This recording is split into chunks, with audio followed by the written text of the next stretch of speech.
Europe లో భారతీయులకు free education. మరిన్ని వివరాలకు విదేశ్ కన్సల్ట్ 9676502888. నమస్కారం డాక్టర్ శ్రీయాచార్య అనంతకృష్ణ స్వామి గారు. నమస్కారం అండి. చాలా హ్యాపీగా ఉంది డాక్టర్ శ్రీయాచార్య అనంతకృష్ణ స్వామి గారు. ఎందుకంటే ఇలాగే సాగినటువంటి మన జర్నీ కూర్చొని మాట్లాడుకున్నటువంటి ప్రపంచవ్యాప్తంగా వెళ్ళిపోతుంది. పాన్ ఇండియా దాటి అనుకుంటున్నాను, ఇండియన్ దాటి వెళ్ళిపోతుంది ప్రపంచవ్యాప్తంగా. అందరికీ మన యొక్క సంస్కృతి సాంప్రదాయాలు, మన యొక్క సబ్జెక్ట్ ఎక్కడి నుంచి వచ్చింది, ఇవన్నీ కూడా మనం తెలియజేయాలి కదా. ఎందుకంటే అక్కడ మన వాళ్ళు చాలామంది ఉన్నారు, చాలామంది సెటిల్ అయిన వాళ్ళు ఉన్నారు, సెటిల్ కాని వాళ్ళు ఉన్నారు, ఇబ్బందులు పడే వాళ్ళు ఉన్నారు. వాళ్ళందరూ కూడా మళ్ళీ మంచి స్థాయికి వెళ్ళాలి, వాళ్ళందరూ కూడా బాగా సంపాదించాలి, ఒక ఉన్నత స్థాయిలో ఉండాలి మా కోరిక. అక్కడ ఉన్న వాళ్ళ సంకల్పం ఈ విధంగా మనల్ని లాగుతుందేమో అనుకోకుండా ఫిక్స్ అయిన ప్రోగ్రామ్ కదా. Great sir, anyways great. 553వ money mantra video. So previous వీడియోలో నాకు ఒక గుడ్ న్యూస్ చెప్పారు మీరు. అబుదాబిలో కూడా నేను క్లాసెస్ స్టార్ట్ చేస్తున్నాను అనేటువంటిది. అక్కడ నుంచి పరంపర ఇంకెక్కడికెక్కడికో వెళ్ళాలని మాత్రం మనస్ఫూర్తిగా కోరుకుంటాను సార్. పర్సనల్గా నేను చాలా హ్యాపీ ఫీల్ అయినటువంటి విషయం ఏదైనా ఉంది అని అంటే, మన జర్నీ స్టార్ట్ చేసిన రోజు ఇక్కడ దాకా వస్తామో లేదో అనేటువంటి విషయం పక్కన పెడితే, ఈ సబ్జెక్ట్ ఆడియన్స్కి అవసరం అనేటువంటి అవగాహన ఆ రోజు నాకు కలగటం, మీకు అంతకంటే ముందు కలగటము, దీని మీద ఇంకా ముందుకెళ్ళాలి అనేటువంటిది. మిమ్మల్ని చూసిన తర్వాత ఈ జర్నీ క్యారీ ఫార్వర్డ్లో ఆడియన్స్ మనకు అటాచ్ అవ్వటము, అక్కడి నుంచి అక్కడ దాకా వెళ్ళటం. సరే, వాళ్ళ సినిమాలో పాన్ ఇండియా వెళ్ళిపోతుంటేనే గర్వంగా చెప్పుకుంటున్నారు. అలాంటిది మన ఎపిసోడ్స్కి సంబంధించి ఓవర్సీస్లో వెళ్తున్నాను, నేను ఎందుకు హ్యాపీగా ఫీల్ అవుతాను. Really great achievement. Anyways thank you. 500 మనం కాకపోతే సార్, మనతో పాటు మన మనీ మంత్ర ఫ్యామిలీ ఆడియన్స్ అప్రిషియేషన్ కాదు సార్, అది గ్రేట్ అచీవ్మెంట్. అది happy, very happy. Thank you so much and thanks to the audience. అక్కడ రిసీవ్ చేసుకున్నటువంటి వాళ్ళు ఎవరైతే ఉన్నారో వాళ్ళకి కూడా స్పెషల్ థ్యాంక్స్ అండి. వాళ్ళందరినీ మళ్ళీ మనం చూపిస్తాం కదా. ఎస్ డెఫినెట్గా చూపిస్తాం. ఎస్. 553వ మనీ మంత్ర వీడియోలో ఏం చెప్తున్నారు? ఇక్కడ మనకు వాల్యూస్ వాట్లెస్ అనే తత్వవేత్త మనకి కృతజ్ఞతా భావం గురించి చక్కగా చెప్పాడు.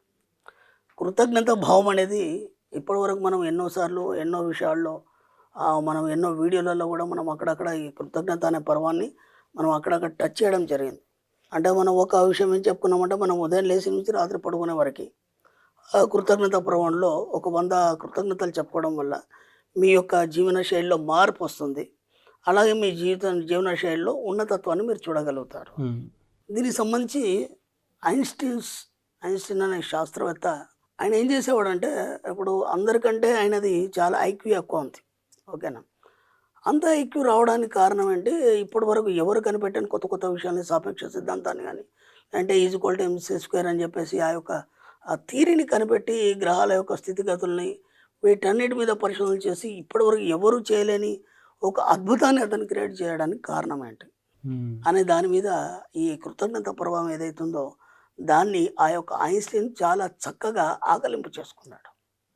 ఆయన ఏం చెప్పాడంటే, ఆయన డైరీలో, ఎప్పుడైతే నాకు ఒక సమస్య వచ్చింది, అది నాకు అర్థం కాలేదు, నేను ఎన్నిసార్లు ప్రయత్నం చేసినా సరే దాని అవగాహన అనేది నాకు పట్టట్లేదు, అలాంటప్పుడు నేను ఏం చేసేవాడిని అంటే, ఈ యొక్క పరిశోధనల్లో నేను చేసే ఏదైతే పరిశోధన ఉందో దాంట్లో సీనియర్స్ ఎవరైతే ఉన్నారో, అంటే గతంలో ఉన్నటువంటి ఎవరైతే సీనియర్స్ శాస్త్రవేత్తలు ఉన్నారో ఈ ప్రయోగానికి సంబంధించి, వాళ్ళందరికీ నేను రోజు పడుకునే ముందు ఉదయం లేవగానే కృతజ్ఞత చెప్పేవాడిని. పడుకునే ముందు లేదా ఉదయం లేవగానే నేను వాళ్ళకి కృతజ్ఞత చెప్పేవాడిని. అలా చెప్పడం వల్ల ఏమవుతుందంటే, నాకు ఎక్కడైనా ఎప్పుడైనా సమస్య వస్తే ఎవరో వచ్చి నన్ను తట్టి ఆ సమస్య పరిష్కారం చేసిన భావన నాకు కలిగేది. ఎలా జరిగింది అది? ఈ సబ్జెక్ట్లో ఉన్నటువంటి పూర్వీకులు ఎవరైతే ఉన్నారో వాళ్ళందరూ కూడా తను కృతజ్ఞతలు చెప్పుకున్నాడు. ఆ విధంగా ప్రతిసారి ఆయన తను చెప్పడం వల్ల తన సబ్జెక్ట్లో ఒక ఉన్నత స్థాయిని సాధించి ప్రపంచం మొత్తం ఆయన వైపు చూసేలా ఆయన జీవితాన్ని రూపుదిద్దుకున్నాడు. ఇక్కడ కేవలం ఏం పని చేసిందంటే కృతజ్ఞత. అర్థమైంది కదా? ఈ కృతజ్ఞత ఎలా పనిచేస్తుంది, మీ యొక్క ఉన్నత జీవితానికి ఎలా సోపానాలు వేస్తుంది. ఇక్కడ కృతజ్ఞత ఎవరికి చెప్పాలి, ఎందుకు చెప్పాలి, ఓకేనా, చెప్పడం వల్ల మీకు ఏంటి లాభం అని తీసుకున్నప్పుడు ఏంటంటే, కృతజ్ఞత ముందు మీకు మీరు చెప్పుకోండి. ముందు మీకు మీరు చెప్పుకోండి, నేను ఇంత అందంగా ఉన్నందుకు ఆ విశ్వానికే కృతజ్ఞతలు. ఆ విశ్వం మీ అందాన్ని ఇచ్చింది కదా. నేను అందంగా లేను కదా, నల్లగా ఉన్నాను కదా అని. ఓకే, మీరు అన్నది కరెక్టే. కానీ ప్రపంచం మీలాంటి ఇంకో ఫేస్ ఇంకోటి ఉండదు. ఇక యూనిక్ మీలాంటి ఫేస్ ఇంకెక్కడైనా ఉంటుందా? ఉండదు కదా. కాబట్టి అందరికంటే డిఫరెంట్గా మీ స్థాయికి తగ్గట్టు మీకుంది. ఓకేనా? ఇప్పుడు మీరు రోజు కృతజ్ఞత చెప్పుకోవడం వల్ల ఏమవుతుందంటే, మీ యొక్క అందం అనేది ద్విగుణీకృతం అవుతుంది. అంటే ఇప్పుడు మనం చిన్నప్పుడు ఫోటోకి ఇప్పటికి చూసుకున్నప్పుడు చాలా తేడాలు వస్తాయి కదా! ఇప్పుడు ఇంకా బాలేమని అనుకుంటే, మీరు ప్రతిరోజు నేను ఇంత అందంగా ఉన్నందుకు నేను కృతజ్ఞుడిని అని ఎప్పుడైతే చెప్పుకుంటారో, ఇప్పుడు ఏమైతాయంటే మీ ఫేస్‌లో అందాన్ని రూపుదిద్దుకునేటువంటి కణాలు ఉత్పన్నమవుతాయి. అర్థమైందా? అంటే మీ ఫేస్ ఎంత గ్లోగా చూపించాలి, ఎంత అందంగా చూపించాలి. మీరు అందాన్ని కోరుకుంటున్నారు కదా! నేను అందంగా లేననుకున్నారు కానీ ఆ లోటుని తీసేయండి. ఆ యొక్క ఆలోచన కూడా మైండ్‌లో రానివ్వకండి. నేను ఇంకా అందంగా తయారవుతున్నందుకు కృతజ్ఞుడిని. నేను ఇంత అందంగా ఉన్నందుకు కృతజ్ఞుడిని. ఈ మాటలు ఎప్పుడైతే చెప్తారో మీ శరీరంలో ఉన్నటువంటి ఈ ముఖానికి సంబంధించినటువంటి కణాలు ఏవైతున్నాయో అవన్నీ ఉత్తేజితమై అందంగా రూపుదిద్దుకోవడానికి అవి దోహదపడతాయి. First point. మన సబ్జెక్ట్ డబ్బు కదా! డబ్బు అయినప్పుడు ఇప్పుడు డబ్బు విషయంలో ఎవరికి కృతజ్ఞత చెప్పాలి ఫస్ట్? ఫస్ట్ ఎవరికైతే కృతజ్ఞత అదైతే తెలియాలి కదా మనకి. డబ్బు పరంగా ఎవరికి కృతజ్ఞత చెప్పాలి? ముందు డబ్బుకే కృతజ్ఞత చెప్పాలి. ఎందుకంటే ఇప్పుడు మనం ఏమంటామంటే, ఓ ఫ్రెండ్ వచ్చాడు, ఏదైనా అవసరం వచ్చింది, లేకపోతే రెస్టారెంట్కి వెళ్ళాం, ఎవడు బిల్లు కడతాడా అని మనం హేళన చేస్తాం. మనం ఫ్రెండ్ సర్కిల్లో ఎవడు కడతాడు చూద్దామని చెప్పేసి అదో సరదా మనకి. వానికి వేద్దాంరా ఈరోజు, వీడికి వేద్దాంరా, ఇలాంటి ఆలోచన. ఏనాడు నేనే కట్టాలి ఎప్పుడనే ఆలోచన నీకు ఎప్పుడన్నా వచ్చిందా? ఎందుకు రాలేదు? అంటే నీ మీద నీకు కృతజ్ఞతా భావం తగ్గింది కాబట్టి అప్పుడు ఏటి వాళ్ళ మీద నువ్వు ఆలోచిస్తున్నావు. నాకు తెలిసి నేను ఓపెన్గా చెప్తున్నాను అంటే చిన్నప్పటి నుంచి ఇప్పటివరకు నా ఫ్రెండ్ సర్కిల్లో బిల్లు నేనే కట్టేది ఎప్పుడు వెళ్ళినా కానీ. ఎప్పుడు మ్యాక్సిమం నేను కట్టేది. ఎందుకంటే నాకు ఎందుకో ఈ సబ్జెక్ట్ రాకముందే కొన్ని అలవాట్లు అలా అలవాటుగా నాకు మారినాయన్ని. కాబట్టి ముందు మీ దగ్గర ఉన్న డబ్బుకి కృతజ్ఞత చెప్పుకోవడం అలవాటు చేసుకోండి. ఓకేనా? అంటే ఇప్పుడు నా దగ్గర 1000 రూపాయలు ఉన్నాయి. మీరు ఏం చేస్తున్నారంటే ఎప్పుడు కూడా నా దగ్గర డబ్బు లోటును చూస్తున్నారు. కాబట్టి ఉన్న వాటికైతే ముందు కృతజ్ఞతలు చెప్పండి. నా దగ్గర ఈ 1000 రూపాయలు ఉన్నాయి. ఈ 1000 రూపాయలు నేను కలిగి ఉన్నందుకు విశ్వానికి కృతజ్ఞతలు అని ఒక పప్పు తీసుకోండి. దానికి థ్యాంక్స్ చెప్పండి. తీసి మనస్ఫూర్తిగా చూసి, oh friend you are with me always అని చెప్పేసి మాట్లాడండి డబ్బుతో. అలా మాట్లాడుతూ దానికి కృతజ్ఞత చెప్పండి. నువ్వు నాతో ఇప్పుడు ఉన్నందుకు మీకు కృతజ్ఞతలు అని చెప్తే ఆ 1000 రూపాయలు మీకు 10,000 లాక్కొస్తాయి. 10,000 ఉన్నాయా, 1,00,000 రూపాయలు లాక్కొస్తుంది. 1,00,000 రూపాయలు ఉన్నాయా, 1,00,00,000 రూపాయలు లాక్కొస్తుంది. ఎందుకంటే కృతజ్ఞత పర్వంలో మనకి అంత గొప్ప సాధించడం అనేది ఎంతోమంది విషయంలో చూసాం. మనకు ఐన్స్టీన్ ఎగ్జాంపుల్ తీసుకొని చెప్పాం కాబట్టి మీకు ఏదైనా సాధ్యమవుతుంది. ఓకేనా? అలాగే ఇంకెవరికి చెప్పాలి? మీరు ఎక్కడైతే వర్క్ చేస్తున్నారో ఆ ప్రెమిసెస్కి ముందు చెప్పండి. ఓకేనా? అలాగే మీరు నివసిస్తున్న ఇల్లుకి కృతజ్ఞతలు చెప్పండి. ఇప్పుడు మీరు ఏమంటారంటే, ఇంతకుముందు ఇల్లు బాగుండేది, ఇప్పుడు నేను ఇల్లు మారాను, ఆ ఇల్లు మారిన తర్వాత పరిస్థితులన్నీ గందరగోళంగా తయారైనాయి, అసలు చేయి ఫ్రీగా లేదు, ఎప్పుడు డబ్బులు టైట్ ఉన్నాయి, ఇట్లాంటి మాటలు మనం వింటుంటాం కదా. ఈ ఇంట్లోకి వచ్చినాక మీకు ఎందుకు టైట్ ఉంది, ఎందుకు డబ్బులు ఫ్రీగా రావట్లేదంటే, ఆ ఇంట్లోంచి మారేటప్పుడు దానికి కృతజ్ఞత చెప్పలేదు మీరు. ఏదో హడావుడికి వచ్చేసరికి దీంట్లో ఉన్నారు నడుస్తుంది. అంటే ఇది చెప్పాలని మీకు తెలియదు కదా ఇప్పటిదాకా. కాబట్టి మనం ఎక్కడైతే లీవ్ చేస్తున్నామో ఆ ప్రెమిసెస్కి ముందు మీరు కృతజ్ఞత చెప్పండి.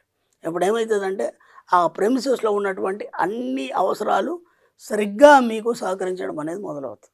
సపోజ్ ఇంటి ఓనర్ ఉన్నాడు అనుకోండి, ఇబ్బంది పెడుతున్నాడు, ఆ ఇంటికి కృతజ్ఞతలు చెప్పాడు, ఆయన మీతో ఏకీభవిస్తాడు ఏదానికైనా కానీ. ఆ ఇబ్బంది పెట్టడం అని అయిపోతుంది. చిన్న టెక్నిక్సే హాయిగా మీరు హాయిగా ఉండొచ్చు. ఇప్పుడు ఏమవుతుంది, ఇప్పుడు ఈ ఇంట్లో కూడా మీకు డబ్బు సంపదాశ్వరం రావడం అనేది మొదలవుతుంది. ఇప్పుడు డబ్బు చెప్పారు, మీ యొక్క ప్రెమిసెస్ చెప్పారు, మీ ఆఫీస్ సరౌండింగ్లో మీరు ఆఫీస్కి వెళ్తారు. ఆఫీస్కి వెళ్ళిన తర్వాత మనము ఎన్నోసార్లు మనం ఒక కంప్లైంట్ చేస్తాం, నేను అందరికంటే బాగా పని చేస్తాను రా, అయినా సరే అందరు నన్నే అంటాడు, మా బాస్ అయితే నన్నే పట్టుకున్నాడు, వాడికి ఏమొచ్చిందో ఈ మధ్య వదలట్లేదు అని చెప్పి సరదా ఫ్రెండ్ సర్కిల్లో చెప్పుకుంటాం. నేను ఇదంతా నీకు తెలుసు కదా, ఇదంతా నేను చేస్తున్నాను కదా, అయినా సరే జస్ట్ మీ ఆఫీస్ ప్రెమిసెస్కి వెళ్ళే ముందు లోపల అడుగు పెడుతూనే ఆ ప్రెమిసెస్కి కృతజ్ఞతలు చెప్పండి. అప్పుడు ఏమైపోతుందంటే మీ చుట్టుపక్కల ఉన్న మీ ఫ్రెండ్స్ కానీ మీ ఆఫీసర్స్ కానీ వీళ్ళందరూ కూడా మీకు ఫేవర్గా మారిపోతారు. ఓకేనా? అంటే అందరి మధ్య ఒక సామరస్య భావన, సహృద్భావన అనేది ఏర్పడుతుంది. ఇలా ఈ కృతజ్ఞత అనేది మీరు ఎక్కడెక్కడ వీలైతే అక్కడక్కడ మీరు దాన్ని వీలైనంతగా చెప్పే ప్రయత్నం చేయండి. ఊరు వెళ్ళాలనుకుంటున్నారు, బస్సు రావట్లేదు, ఆ బస్సు నా సమయంలో వచ్చినందుకు కృతజ్ఞతలు. అది ఏదేమన్నా కానీ మీ టైంకి అక్కడ బస్సు రెడీ ఉంటుంది. బస్సు రాగానే కదా మళ్ళీ సీట్ దొరికినందుకు కృతజ్ఞతలు. బస్సు వచ్చిన లాభం సీట్ దొరకకపోతే అది కూడా ఇబ్బందే కదా. ఇలా ప్రతి దగ్గర మీ యొక్క జీవితంలో ఎక్కడెక్కడ మీ యొక్క అవసరాలు ఉన్నాయో అక్కడ ప్రతి దగ్గర. అందుకే నేనేమన్నాను, ఇలా మనకి ఇబ్బంది ఇది చెప్పాలని పర్టికులర్గా తెలియనప్పుడు కనీసం ఉదయం లేచి నుంచి మనం పడుకునే వరకు మనకి ఏవైతే ఉపయోగపడ్డ ప్రతి వస్తువుకు కానీ మనుషులకు కానీ ఎక్కడైనా సరే సమాజంలో కానీ వీటన్నిటికి కూడా కనీసం 100 కృతజ్ఞతలు కంప్లీట్ చేయండి అని చెప్పాను. ఎస్. కాబట్టి వాలెస్ వాట్లెస్ ఏమంటాడంటే కృతజ్ఞతా భావం ఏదైతుందో మీ యొక్క జీవితాన్ని మార్చేస్తుంది అంటాడు. కాబట్టి ఆ మహానుభావుడికి ఒక నమస్కారం. మీకు కూడా మహానుభావులతో పాటు. ఎందుకంటే అంత చక్కని విషయాన్ని మనకు తెలియజేయడం అంటే మనం చాలా సింపుల్గా తీసుకున్నాం. ఎక్కడైనా ఓ ఫ్రెండ్ ఏదైనా హెల్ప్ చేయగానే థ్యాంక్స్ అని చెప్పేసి అట్లా వెళ్ళిపోతాం. అది కాదు, ఆ ఫీల్తో చెప్పినప్పుడు ఏమవుతుందంటే ఆ సుహృద్భావం అనేది ఏర్పడుతుంది అందరిలో. డెఫినెట్గా. Anyways thank you so much doctor Shri Acharya Anantakrishna Swami garu. Thank you అండి.